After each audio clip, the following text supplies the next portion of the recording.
Ikaw lamang ang magiging laman ng kanyang puso't isipan sa bawat oras. Hello mga guys, kumusta kayo? Panibagong araw, panibagong video na naman tayo. And sa araw na ito ay isa na namang video ang aking ituturo sa inyo na simpleng gabay o simpleng pamamaraan na makakatulong sa atin. At bago ang lahat, gusto ko lang mag-disclaimer sa mga taong hindi naniniwala at hindi gusto ang mga kagaya nitong video. Please skip this video and maghanap kayo ng videos na gustong gusto nyo dahil ang video na ito ay para lamang ito sa mga taong naniniwala and gusto mag-try. Sa lahat po ng mga nagko-comment dito sa aking video dito sa loob ng aking channel, mag-iingat sa lahat ng mga nagre-reply sa inyo na dinadala kayo sa kanilang WhatsApp and Imo app upang makaiwas po tayo sa scam. Ngayon po, ituturo ko sa inyo paano kayo na ikaw lamang ang laging laman ng kanyang puso't isipan sa bawat oras. Ito ay pwedeng gawin sa parehas ang kasarian, babae ito babae, and lalaki ito lalaki. And syempre naman sa ating babae at lalaki na mag-partner. And ang kailangan natin dito na ating gagamitin is kailangan mo lamang dito maghanda ng isang pulang kandila or pink na kandila. Pwedeng gamit na and pwede rin na bago. Kailangan din natin dito ng isang maliit na pirasong papel. Kailangan natin dito ng olive oil or coconut oil. And kailangan din natin dito ng karayom. 3 karayom po or pin. So ayun po, kapag ready na yung mga naibanggit ko na ating gagamitin, ang isunod po ninyo ready is ang inyong sarili. I-claim nyo lamang dito sa inyong sarili na gustong gusto ninyo itong gawin.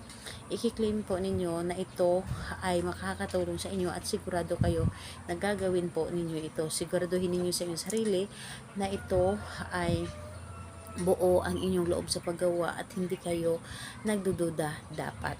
Dahil kailangan natin dito ang inyong sarili na buo ang loob sa paggawa nito. Ngayon po, kapag ready ka na ay pwede mo na itong umpisahan. So, ang gagawin mo lamang dito sa isang papel. Sa isang papel, isusulat nyo lamang dito yung pangalan niya at apelyido ng 3 beses. So, kapag naisulat nyo na ito ng 3 beses sa papel, ang kanyang pangalan, dito naman sa isang kandila or dito sa kandila, isusulat po ninyo yung hanap-hanapin at lagi mo akong isipin.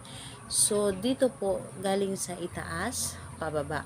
Hanap-hanapin at lagi mo akong isipin. And pagkatapos nun, kapag naiukit nyo na dito sa kandila, yung hanap-hanapin at lagi mo akong isipin gamit ang pin, ang gagawin pa ninyo, ang papel na ito na nilagyan ng kanyang pangalan ay ilagay po dito sa gitna ng kandila. So, ilagay po ninyo ito na nakabalot po. So, ganyan. And kunin po ninyo ang 3 pin or karayom, itusok nyo po dito sa gitna at sa gilid. So, itusok po ninyo dito para hindi po matanggal yung papel. At kapag naitusok nyo na dito, yung 3 karayom na ito, ang gagawin po ninyo, sindihan nyo po ang kandila at hayaan ninyo na matunaw ang kandila at hayaan po ninyo na masunog ang papel gamit ang apoy ng kandila. Hayaan po ninyo, dapat yung papel ay nasa gitna and hayaan ninyo na unti-unti siyang lamunin ng apoy yung ating papel at ang yung karayom, hayaan po ninyo ito na mahulog. And habang nasusunog or habang nakasindi ang kandila, paulit-ulit kayong humiling, sambitin ninyo yung pangalan niya at apelyido at paulit-ulit ninyo sasambitin na lagi mo akong hanap-hanapin at isipin. Hindi ako mawawaglit sa iyong isipan. Lahat na gusto ninyo sabihin ay sabihin nyo na dito dapat. So, ayun po, kapag nasabi nyo na and dapat po ay maubos po talaga ang kandila. Humanap kayo ng kandila na medyo maliit lamang or tulad po ninyo na nito na gamit na. So, maliit na lamang ito.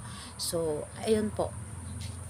Kapag naubos na yung wax ng kandila, kunin po ninyo kapag ito ay natuyo na at itago po ninyo kung saan po ninyo na pwede po na itago na hindi makikita ng iba. So, ayun po. Gawin ito sa gabi ng kahit anong oras, basta po ay gabi sa araw ng Tuesday and Friday. So, ayun po, Napakadali nitong gawin, pero napaka-epektibo. Sabihin ko sa inyo, yung taong gagawa ninyo nito, mababaliw sa inyo. Ayun po, salamat po sa inyo. Bye bye everyone. God bless us all.